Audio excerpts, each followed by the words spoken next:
The old version of every person has a small chance to continue in this life, because we are not born perfect. We are not given all the knowledge and tools, and thus we make mistakes, and we make them all the time. The problem with today's shape of human life is that we suppress our evolution. We get used to things, act as if they are our nature, and that is the worst it could be. Instead of confronting the reality of today and adjusting our path, we seek confirmation. The advice can reshape a handful of details of us for the better, but we require a whole new us to fulfill our life dreams and live satisfied. If being a different person can bring a different life stage, why are so many old versions still alive? There are 8 steps, but most of the old versions don't want to consider accepting them. Welcome to Be the Glow.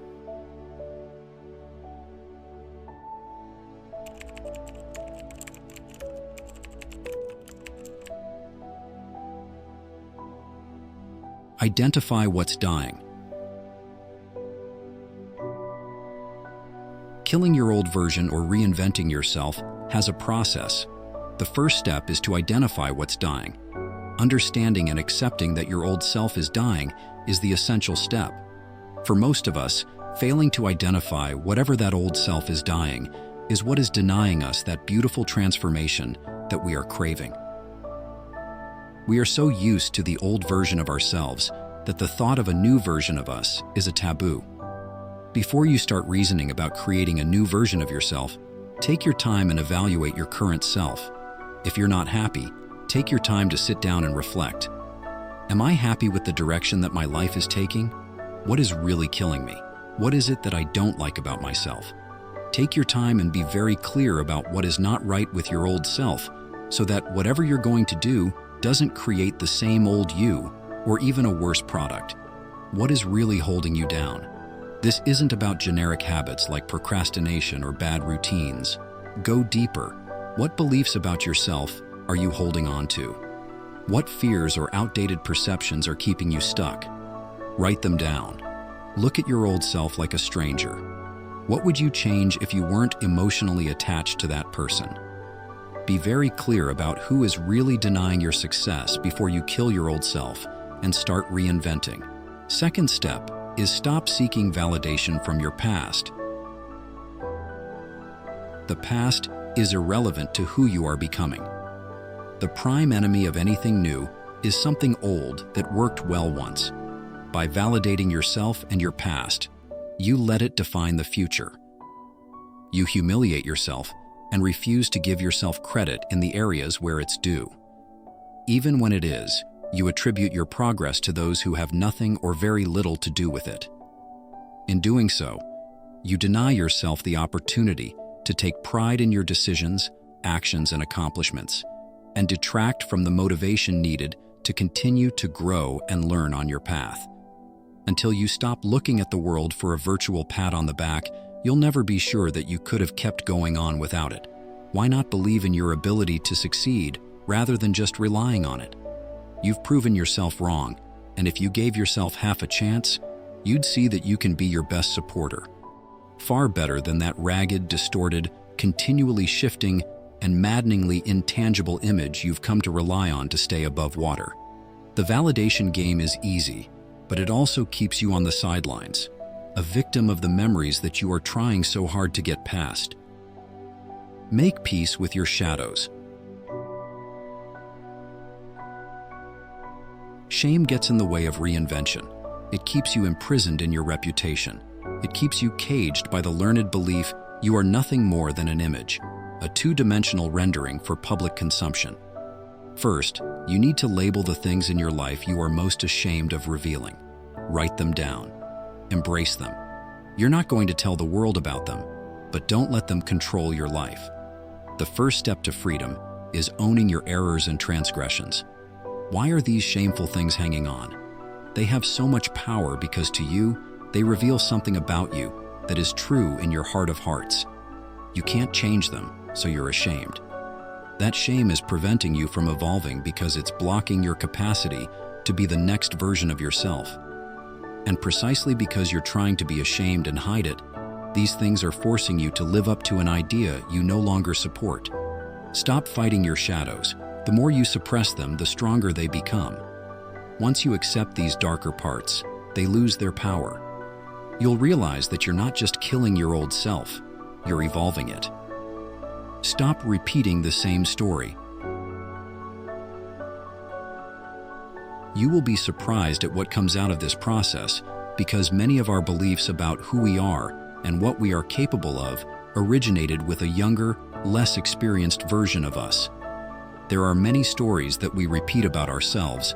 Our stories are a composite of the stuff around us and our interpretation of it from childhood. There are a few key stories that heavily influence our choices and our belief in ourselves. You are probably the kind of person who finds it hard to save money, is hopeless at confrontation, takes things too personally, always does the wrong thing, never says the right thing, always misses out, and never comes first. How outdated they sound when you say them out loud. Stop repeating that old story. Step aside and be open to new thoughts that create a new story. You can't be the kind of person who can hold their breath underwater for 5 minutes as long as you keep repeating that story of, "I'm the kind of person who can't." You first have to want to stop saying that story and be willing to have another story that replaces it. Create a ritual for the death. To start any new period in life, you need a symbolic ritual. We use special rituals to mark all important moments in our lives, such as our birth, our wedding, the first day and the last year of school, our birthday, Christmas Day, and many others. So, you need a very simple but symbolic personal ritual to mark the end of the old version of yourself and start a completely new and unexplored way of living your life. This ritual doesn't have to be complicated.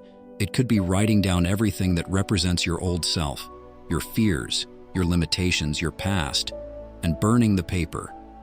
The act itself isn't as important as the intention behind it. What matters is that you commit to letting go of the person you were.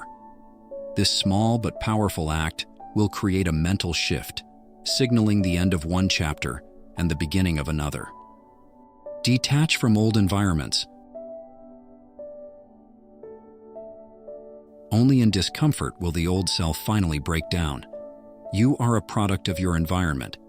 In order to transform and let the old version of you break down, it is necessary to detach from old environments that trigger the old state of being. Our life is governed by the power of habit, which leads us to behave and think in a certain way. This habit manifests itself according to our perspectives and our interaction within the environment we are in.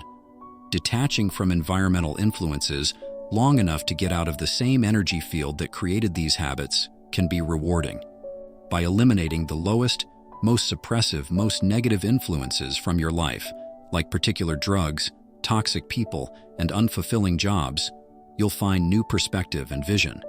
You will start to feel the world again with the eyes of a child who doesn't know anything, and only in discomfort will you realize the longings, ambitions, and desires of the new self you can become, rather than attracting the pain and wounds of the old self. Adopt a no-turning-back mindset. Once the old version of you is dead, there's no going back. I've seen many people who have claimed to have reinvented themselves, but in fact, they just made a tweak. A tweak means a slight adjustment, modification, or improvement. People who make a tweak usually go right back to their original self because they didn't have a death. It's common while trying to reinvent ourselves that we will fall back to our old ways because we are going through a dark, unfamiliar place. But if you just tweaked by falling back to your old ways, it's still familiar.